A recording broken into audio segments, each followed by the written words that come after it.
औज़ुबिल्लाहिमिनश्शैतानिर्रजीम बिस्मिल्लाहिर्रहमानिर्रहीम अस्सलाम वालेकुम to my all viewers. Lecture 4 के साथ आपकी खिदमत में हाजिर हूँ। बिना किसी बात की देर किए स्टार्ट करेंगे लेक्चर नंबर 4 को। सबसे पहली चीज़ जो इसके अंदर डिस्कस हुई वो है क्लीन रूम डिज़ाइन की। Clean room design also known as the Chinese wall technique. All the methods of copying is the method of copying a design by reverse engineering and then recreating। कि reverse engineering के method के जरिए जब आप किसी design को copy करोगे तो वो आपका क्लीन रूम डिजाइन होगा। अब इसको चाइनीज वॉल टेक्निक क्यों कहते हैं? चाइनीज वॉल टेक्निक इसको इसलिए कहते हैं कि एक इंसान था चाइना का और एक था कहीं और किसी मुल्क का होगा या कहीं और का था, तो उन दोनों के अंदर कंपटीशन था उन दोनों के दरमियान में कि दो दीवारें हैं आमने सामने, आपने इनको डिज़ाइन करना है। तो जो बंदा था चाइना का जो नहीं था, उसने बहुत अच्छे तरीके से उसके ऊपर फूल बूटे जो हैं वो बना लिए, और जो चाइना का था उसने मिरर लगा दिया। तो इसकी वजह से ये हुआ कि जो उस बंदे का डिज़ाइन था उसी को उसने कॉपी कर लिया, जिसकी वजह से उसके मिरर के अंदर वो सारी दीवार जो थी उसके ऊपर मिरर था, और उस बंदे ने जितना कुछ किया था उसके सारे डिज़ाइन चाइना वाले की दीवार के ऊपर नजर आ रहे थे। तो उसने कोई नया तरीका यूज नहीं किया, बल्कि उसी शख्स के मेथड को यूज करके अपना जो कंपटीशन था उसको जीत लिया और उस डिजाइन को कॉपी कर लिया। इसकी वजह से इसको चाइनीज वॉल टेक्निक कहते हैं। ठीक है, इसके बाद अगली चीज़ है कि सी शार्प में और डॉट नेट में डिफरेंस क्या है, और सी शार्प जो है वो इनिशियली किस तरह से जनरेट हुई और उसका नाम कहाँ से आया। तो सी के साथ जो सिंबल यूज होता है शार्प, तो ये म्यूजिकल नोट्स की तरह है, अ पिच हायर देन सी, कि जिस तरह से हमारे पास सी लैंग्वेज थी उससे थोड़े से ज़्यादा इसके अंदर फीचर्स हैं, खसूसियात हैं, लेकिन ये है थोड़ी बहुत उसी तरह की। इस वजह से इसको हम कहते हैं C sharp. The initial name was COOL, कि इसका जो पहला नाम था वो कूल था, which stood for C like object oriented language. इसके बाद है कि डिफरेंस क्या है डॉट नेट का और सी शार्प का। सी शार्प हमारे पास एक लैंग्वेज है, जबकि जो डॉट नेट है वो हमारे पास एक प्लेटफॉर्म है। अब प्लेटफॉर्म है और डॉट नेट जो है वो सबसे पहले आया, सी शार्प जो है वो इसके बाद आई। सी शार्प बिल्ड कर रही है डॉट नेट के ऊपर। डॉट नेट के अंदर क्या चीज़ होती है? डॉट नेट जो है इसमें बाइट कोड की स्पेसिफिकेशन होती है, इसके अलावा सम सेट ऑफ लाइब्रेरीज होती हैं। नेक्स्ट पैराग्राफ के अंदर विजुअल स्टूडियो को इंस्टॉल करने का मेथड बताया गया है। उम्मीद करती हूँ वो आप लोगों को आता होगा, अगर नहीं आता तो भी बहुत ईजी है, वो आप लोग कर लेंगे। इसके बाद फीचर्स जो हैं वो डिस्कस हुई हैं सी शार्प के। सी शार्प के अंदर ग्लोबल वेरिएबल्स या फंक्शन ग्लोबल जो हैं वो नहीं होते। लोकल वेरिएबल जो हैं वो ग्लोबल वेरिएबल्स को शेडो नहीं कर सकते। There is a strict Boolean type. Strict Boolean type का मतलब ये हुआ कि आइदर ट्रू होगा या फिर बूलियन टाइप में फॉल्स होगा। Sorry. Memory address pointers can only be used in specifically marked unsafe blocks। Pointer use होंगे तब यूज होंगे जब एक ब्लॉक को आप अनसेफ मार्क करोगे एंड रिक्वायर परमिशन, और उन्हें परमिशन की ज़रूरत होगी। जिस तरह से सी के अंदर आप पॉइंटर्स को यूज करके मेमोरी को एक्सेस करते हो, इसी तरह से यहाँ पे अगर आपने ऑर्बिटरी लोकेशन को पॉइंट करना है तो आपको एक्सप्लिसिटी कॉल करना पड़ेगा, और इसमें आपको अनसेफ कोड को मार्क करना होगा ताकि सारी जो है एप्लीकेशन वो इसको अनसेफ मार्क ना करे। इसके बाद है फ्री मेमोरी जो है उसके लिए कोई इंस्ट्रक्शन नहीं होती, बल्कि इसमें गार्बेज कलेक्शन होती है।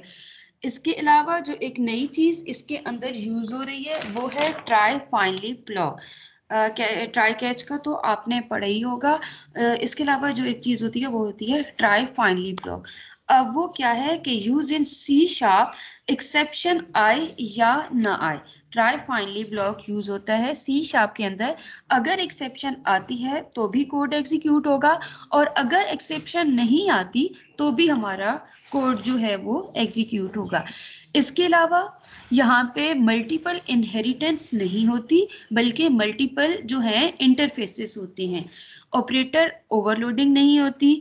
इसके अलावा जो नीचे चीज़ें हैं ये आप लोग पढ़ लीजिएगा, इजी हैं, आपको समझ आ जाएगी। टाइम वेस्ट किए बगैर अगले जो चीज है अगले पैराग्राफ में उसके ऊपर आते हैं। और अगली चीज ये है कि C sharp has value types. C sharp के अंदर वैल्यू टाइप्स होती हैं और रेफरेंस टाइप्स होती हैं। ये दो मेन कॉमन टाइप जो हैं वो इसकी हैं। इसमें एक तो वैल्यू टाइप हो गई, एक रेफरेंस टाइप हो गई।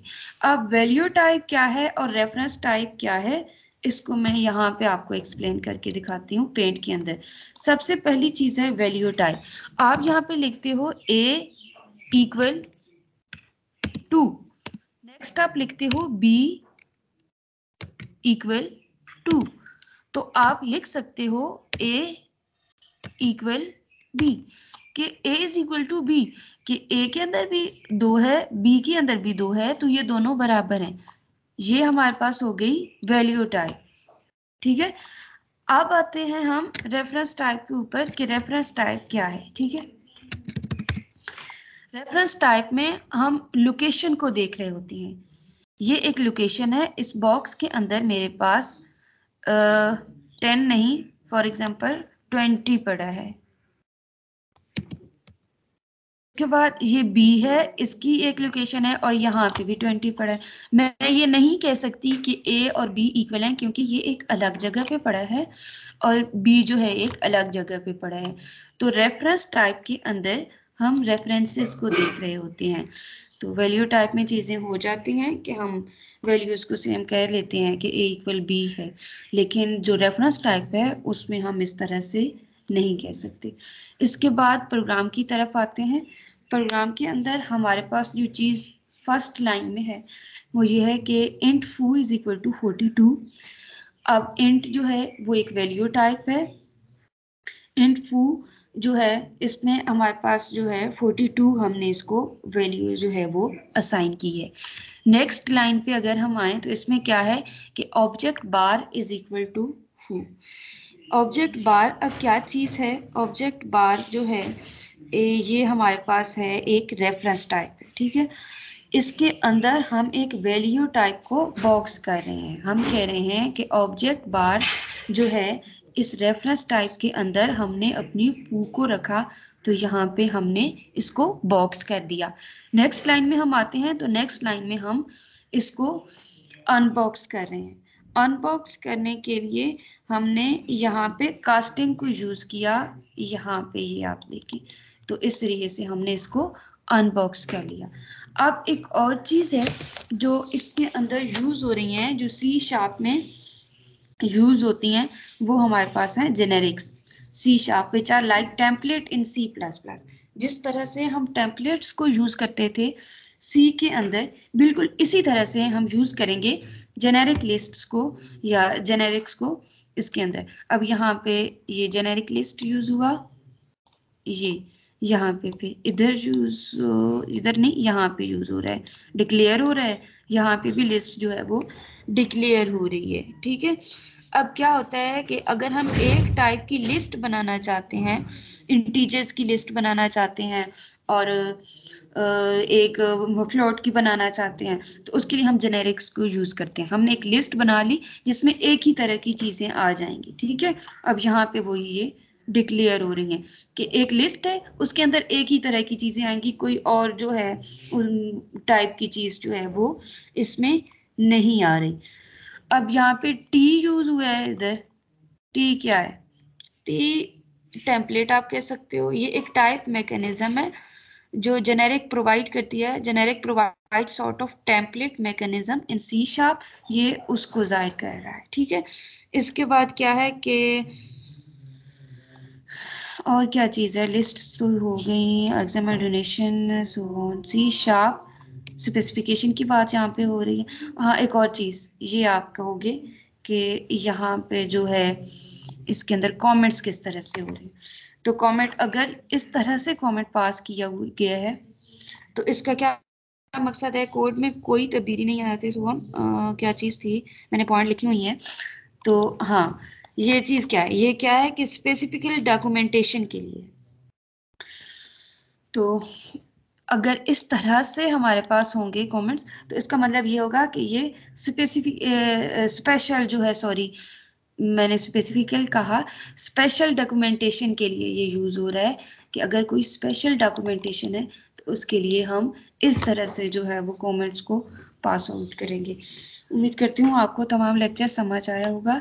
अगर नहीं समझ आया तो भी दुआ है कि विजुअल यूनिवर्सिटी के जो आपके पास लेक्चर्स हैं उनके ज़रिए से आप समझ लो। बाकी ये प्रोग्राम है, ये इतना कोई मुश्किल नहीं है, ये आप समझ लोगे अगर आप एक दफ़ा भी इसको पढ़ लोगे, और इतना ख़ास इंपॉर्टेंट भी नहीं है। जो इंपॉर्टेंट चीज़ें थी वो मैंने आप लोगों के साथ जो है वो डिस्कस कर ली। उम्मीद करूँगी आपको लेक्चर समझ आया होगा। नेक्स्ट लेक्चर में मिलते हैं, कनेक्टेड रहिएगा। अल्लाह हाफिज़।